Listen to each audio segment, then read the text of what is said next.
یاد رکھیں کہ انسان کے مسلمان کے اوپر دو قسم کے حقوق ہیں. ایک ہے حقوق اللہ تعالیٰ کے حقوق، اور دوسرے ہیں حقوق العباد، اللہ کے بندوں کے حقوق. حقوق اللہ کا تعلق جہاں تک ہے، اگر انسان سے نافرمانی ہوتی ہے، اللہ نے کسی کام سے روکا ہے، انسان اس کام کو کرتا ہے، یا اللہ تعالیٰ نے کسی کام کو کرنے کا حکم دیا، انسان اس کو نہیں کرتا، نافرمانی کر بیٹھتا ہے، اس کا تو علاج یہ ہے کہ اللہ سے معافی مانگو، توبہ کراؤ اور سیدھے ہو جاؤ. سیدھی سی بات ہے. لیکن جہاں تک حقوق العباد کا تعلق ہے کہ بندوں کے حقوق العباد میں جس بندے کی حق تلفی ہوئی ہوتی ہے نا جی، اس کو اللہ تعالیٰ معاف نہیں کرتے ہیں. اس کی معافی تلافی کے لیے اس بندے کے پاس جانا پڑتا ہے. یعنی کہ حقوق العباد کا معاملہ سخت ہے. حقوق العباد کا معاملہ سخت ہے کہ اس وقت تک اس کی معافی نہیں ہو سکتی جب تک اس بندے کے پاس جا کر ندامت کا اظہار کر کے اور اس سے معافی نہ مانگی جائے کہ یار میں نے تمہارے ساتھ یہ کیا تھا، تمہارا حق جو ہے نا جی میں نے دبایا تھا، لہٰذا مجھے معاف کرو. جب تک وہ معاف نہیں کرتا ہے اللہ تعالیٰ معاف نہیں کرتے ہیں. یہ ہے حقوق العباد. سمجھ آ رہی کہ نہیں؟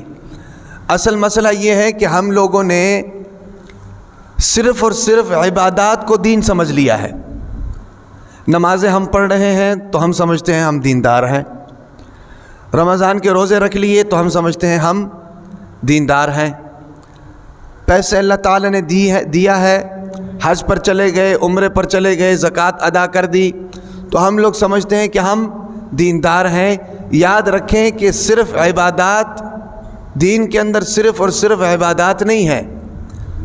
ایک بات یاد رکھیں کہ دین 5 چیزوں کے مجموعے کا نام ہے. 5 چیزوں کے مجموعے کا نام دین ہے. اور وہ 5 چیزیں کیا ہیں؟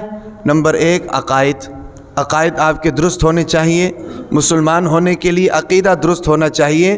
اگر اللہ پر ایمان نہیں، جتنے مرضی نیک کام کر لو، دنیا میں اس کا فائدہ تمہیں مل جائے گا تھوڑا بہت، لیکن آخرت میں کچھ بھی نہیں. یہ آپ دیکھ لیں کتنے ہسپتال یہاں بنے ہوئے ہیں، غیر مسلم لوگوں نے بنائے ہیں. نیکی کا کام ہے کہ نہیں؟ رفائی کا کام ہے، نیکی کا کام ہے. لیکن اس کا اجر قیامت کے دن کوئی نہیں ملے گا. دنیا میں وہ رچ بس جائیں گے، اللہ تعالیٰ ان کو کھلائیں گے پلائیں گے ان کے ان کاموں کی وجہ سے. لیکن آخرت میں کیوں؟ عقائد درست نہیں. تو پہلی چیز مسلمانی کے لیے پہلا شعبہ عقائد درست ہونے ضروری ہیں. عقائد کے بعد آ جاتا ہے جی نمبر عبادات کا. عبادات، روزے، نمازیں، زکوٰۃ ہیں بھئی، نوافل، صدقہ، خیرات، حج، عمرہ، یہ سارے عبادات ہیں. یہ دوسرا شعبہ ہے. اس کے بعد تیسرا شعبہ ہے معاملات. آپ کے معاملات آپس میں کس طرح ہیں؟ کاروبار، لین دین، تجارت، یہ کس طرح کر رہے ہیں. اس کے بعد ہے جی معاشرت. آپ رہتے کس طرح ہیں، گھروں میں، فیملیز میں کس طرح رہتے ہیں، بہن بھائیوں کے ساتھ برتاؤ کیا ہے، محلے داروں کے ساتھ برتاؤ کیا ہے، معاشرت کیسی ہے آپ کی. اور اس کے بعد ہے نمبر 5 اخلاق. آپ کے اخلاق کیسے ہیں. تو یہ 5 چیزیں دین کا مجموعہ ہے. اور ہم نے کیا سمجھا ہوا ہے دین؟ صرف عبادات.